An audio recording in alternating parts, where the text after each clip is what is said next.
Hallo, herzlich willkommen zurück. Good News, die einen oder die anderen werden sich fragen, das ist aber sicher keine Good News. Richtig, aber eine meiner Lebenserfahrungen ist ganz sicher, dass man die Good News bzw. die Bad News erst kennen muss, um daraus Good News zu machen. Ein kleiner Warnhinweis zu den folgenden 18 Minuten. Vieles, was ich sagen werde, klingt wirklich so, als sei ich die größte digitale Endzeitpredigerin der Welt. Das stimmt nicht. Es ist sogar auch mehr als das. Es ist total falsch. Das Internet und digitale Kommunikation und mich verbindet seit 15 Jahren eine, sagen wir mal, inzwischen sehr glückliche Liebesbeziehung. Sehr glücklich inzwischen. Warum?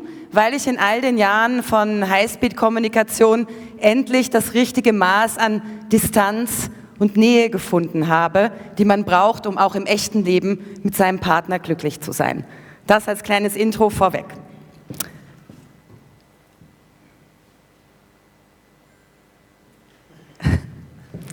Erinnern Sie sich noch an Ihre erste E-Mail? Das war ein Wahnsinn, oder? Man konnte auf einmal von heute auf morgen von hier nach Feuerland Post schicken. Man bekam vielleicht auch ein Foto zurück und hat dann festgestellt, dass die einstige Jugendliebe heute doch eher aussieht wie eine Raubkopie von Homer Simpson. Aber es war egal, man bekam ein Foto und man bekam es per E-Mail.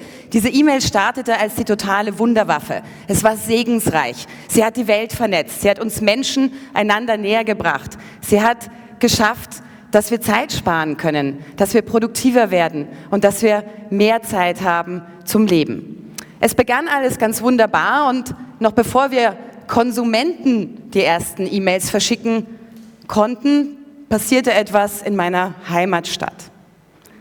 1984, George Orwell hat doch nicht ganz so schlecht gelegen mit seinem Datum. 1984 an einem, ich vermute, grauen Septembertag landete die erste E-Mail in Deutschland.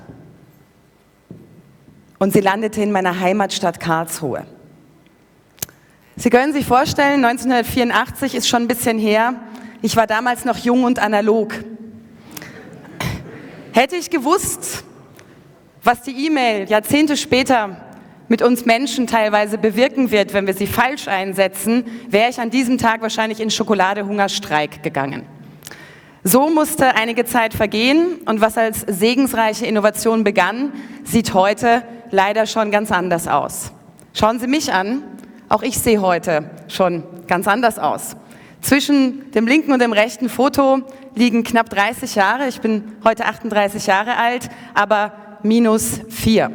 Ich habe nämlich mal nachgerechnet, in den vergangenen 10 Jahren vor meiner Selbstständigkeit, also 2000 bis 2010, habe ich 4 Jahre Lebenszeit mit digitaler Kommunikation manchmal sicher verplempert. Ich habe nachgerechnet, ich habe 2,5 Jahre versurft und 1,5 Jahre mit E-Mailen verbracht. Jetzt kann man sagen, 38 -4 oder +4. Auch das ist eine Frage der Perspektive. Fakt ist, es hat sich viel getan in dieser Zeit und Sie fragen sich vielleicht, wie kann das sein? 4 Jahre im Internet, binnen 10 Jahren.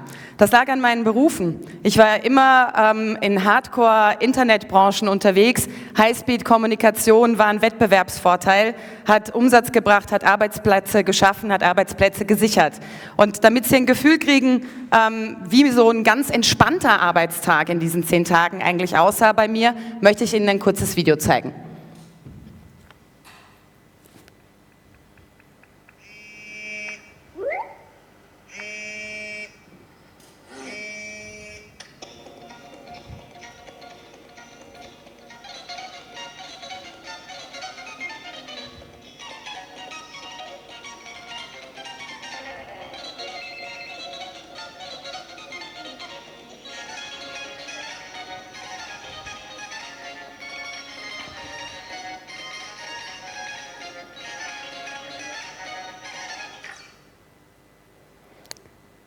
Ich habe vor 1,5 Jahren den Stecker gezogen. Einer der Auslöser war eine Anekdote, eine wahre Begebenheit, die ein Kollege mir eines Morgens erzählt hat.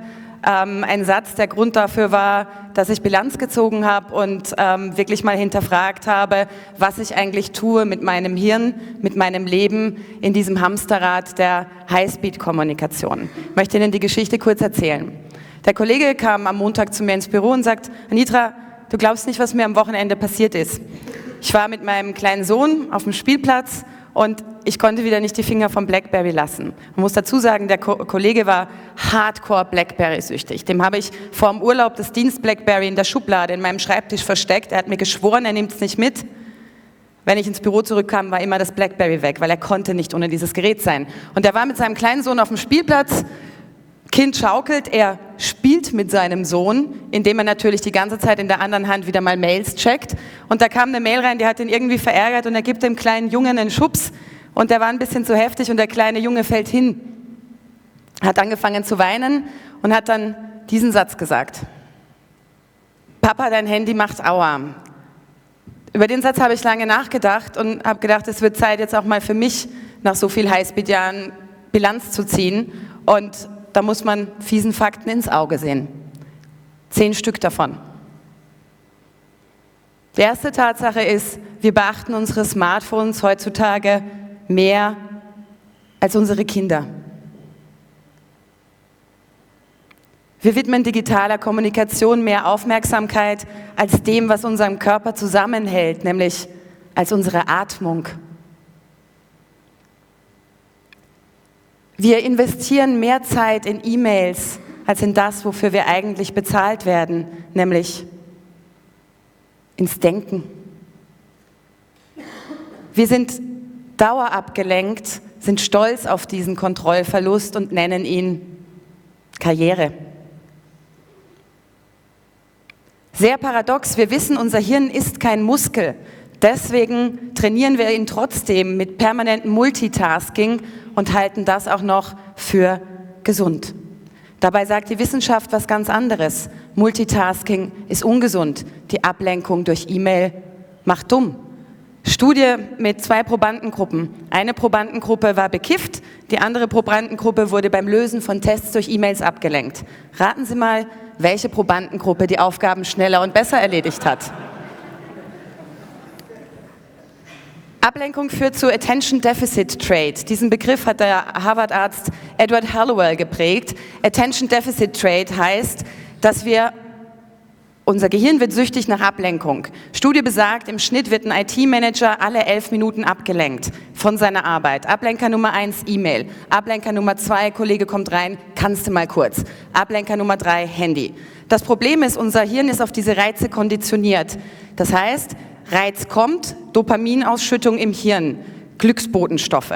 Je öfter wir abgelenkt werden, desto abhängiger wird unser Gehirn von dieser Reizausschüttung. Und das Perverse ist, wenn keine Ablenkung kommt, dann holen wir sie uns selber. Dann checken wir E-Mails und wissen nicht, was wir als nächstes tun sollen, wenn wir nicht in unserer Arbeit unterbrochen werden. Wenn das ein Manager sagt, wie dieser anonyme Manager hier in der Zeit, dann kostet so eine Ablenkungsstunde richtig viel Geld. Wenn Sie sich überlegen, 1 Stunde Ablenkung durch E-Mail, durch Unproduktivität, durch Konzentrationsverlust am Tag, nehmen Sie einen Mitarbeiter, Führungsnachwuchskraft, 3.700 € verdient er brutto im Monat. Das Unternehmen kostet dieser Mitarbeiter inklusive Lohnnebenkosten und Gemeinkosten rund 100 € die Stunde. Dann kostet bei 250 Arbeitstagen im Jahr diese eine verdammte Stunde Ablenkung, Konzentrationsverlust, ein Unternehmen 25.000 € im Jahr. Wenn Sie ein kleiner mittelständischer Unternehmer sind, wenn Sie 100 Mitarbeiter haben, verlieren Sie durch Ablenkung der Mitarbeiter 2,5 Millionen € im Jahr. Das große Problem ist, unsere Dealer haben wir immer in der Hosentasche, am Wochenende, in der Nacht, im Urlaub. Dank der Smartphones ist es möglich, dass wir ständig erreichbar sind. Wir sind die Sklaven unserer Arbeit und das Perverse ist, wir holen uns diese Arbeit selber aufs Handy. Wir suchen die Ablenkung. Wir gucken immer mal kurz. Das ist krank. Wie krank das ist, beweist eine der gescheitesten Frauen in Deutschland, Miriam Meckel, einst die jüngste Professorin, Staatssekretärin, tolle Autorin, Wissenschaftlerin. Vor 3 Jahren schrieb sie das Buch Das Glück der Unerreichbarkeit, Wege aus der Kommunikationsfalle.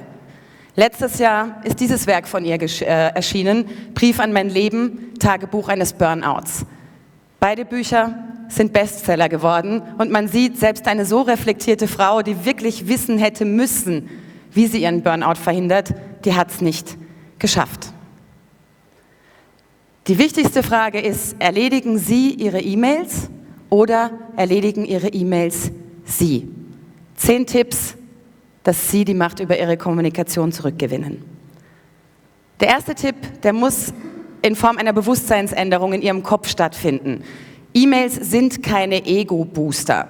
Wer denkt, ich maile, also bin ich zum Beispiel wichtig, kann dieses wichtig gleich mal streichen und den Satz so fortsetzen. Ich maile, also bin ich Sklave. Wahre Herren sind erreichbar, wann sie das wollen. Nur Sklaven sind ständig verfügbar. Wahre Herren verfügen über ihre Zeit. Deshalb machen sie sich zum Großgrundbesitzer ihrer Zeit. Zweite Regel. Morgens offline starten, ganz, ganz arg wichtig. E-Mails wollen immer was von Ihnen. Wenn Sie den Tag im Bett mit E-Mails beginnen, dann werden Sie in Folge wie eine Sau durchs Arbeitsdorf getrieben. Lassen Sie das nicht zu. Definieren Sie, was sind meine Prioritäten von diesem Tag? Was sind die 20% der Aufgaben, die mir 80% Ergebnis bringen werden? Lassen Sie sich dabei nicht ablenken. Erst wenn Ihre To-Do-Liste steht, dann können Sie Ihren Computer hochfahren, sich ablenken lassen, aber definieren Sie vorher, was will ich von diesem Tag. Regel Nummer 3, schlicht aber ergreifend, Mail halten. Alles, was Ihnen signalisiert, da ist eine Nachricht, da ist ein neuer Chat, da ist eine Facebook-Message für mich, schalten Sie alle akustischen und alle visuellen Signale rigoros ab und noch besser, schließen Sie Ihre Mailbox. Denn auch diese Regel gilt für E-Mails. 3-mal am Tag E-Mails am Stück bearbeiten, konzentriert abrufen, wirklich sagen, jetzt habe ich Zeit für die E-Mails und ich mache das konzentriert auf einmal, reicht völlig aus. Definieren Sie E-Mail-Öffnungszeiten und kommunizieren Sie die allen Menschen, mit denen Sie arbeiten, Ihren Kollegen, den Dienstleistern, allen da draußen, dass allen klar ist, Sie sind nicht ständig verfügbar. Aber dann und dann sind Sie da und noch besser mit Ihrer vollen geistigen Aufmerksamkeit. Eine Regel, die so simpel ist, dass Sie sie heute noch versuchen müssen. Wer E-Mails sät, wird E-Mails ernten. E-Mail ist eine Ping-Pong-Geschichte. Wenn Sie ab heute 30% weniger E-Mails schreiben, dann erhalten Sie 30% weniger E-Mails. Probieren Sie es aus. Ich werde hier mit 100 € mit allen Beteiligten, dass das funktioniert. Ist ganz einfach umzusetzen, tut nicht weh. Auch ein ganz wichtiges Prinzip, das wir sehr oft vergessen. Sprache ist die Quelle aller Missverständnisse. Hat jeder von uns schon mal erlebt. Eine E-Mail, die nicht böse gemeint war, kam böse an. Waren leider 10 Vorgesetzte in CC. Senden Sie nur das, was Sie selbst erhalten möchten. Schreiben Sie niemals in Rage. Verschicken Sie an Ihre Teams nicht Samstagnacht oder Sonntagnacht To-Do-Listen für Montag. Überlegen Sie sich vorher, welchen Druck Sie ausüben und überlegen Sie sich immer, möchte ich diese E-Mail von einem Menschen erhalten? Und wenn Sie diese Frage nicht mit einem gesperrt geschriebenen, fetten Ja beantworten können, dann ist E-Mail sicher nicht das richtige Medium für die Kommunikation, die Sie gerade durchführen wollen. Stellen Sie sich die Frage vor jedem Senden. Damit Ihre E-Mails effizient ankommen, ist etwas ganz wichtig. Ersetzen Sie das Wort Betreffzeile in Ihrem Kopf durch Betreffziele.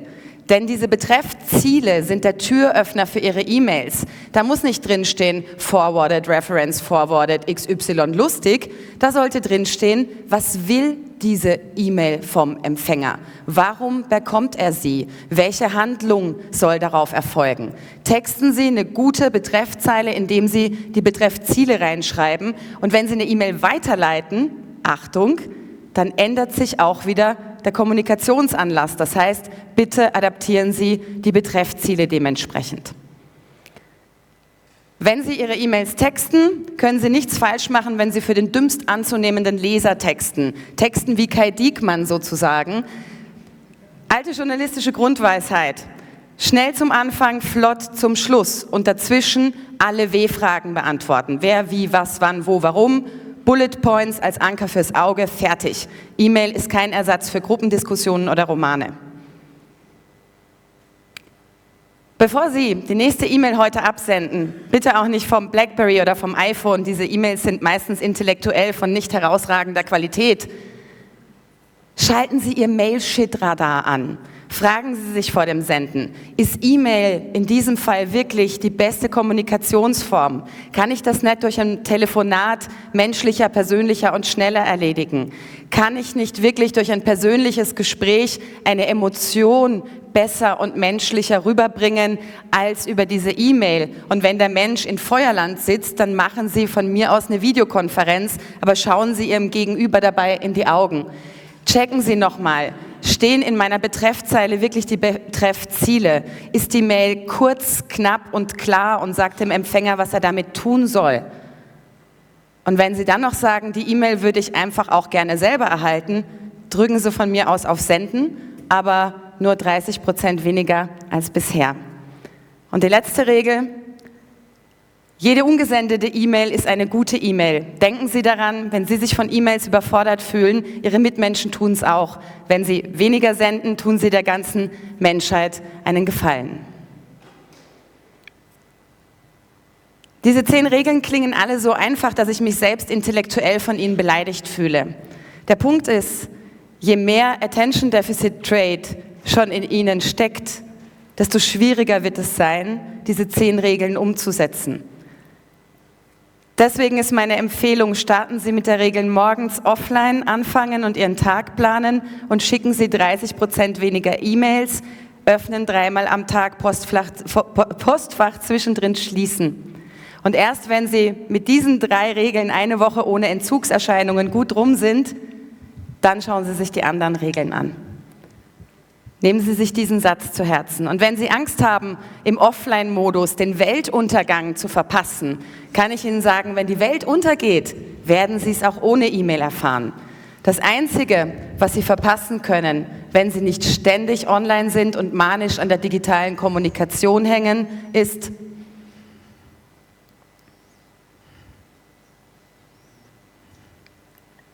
In diesem Sinne, bon voyage.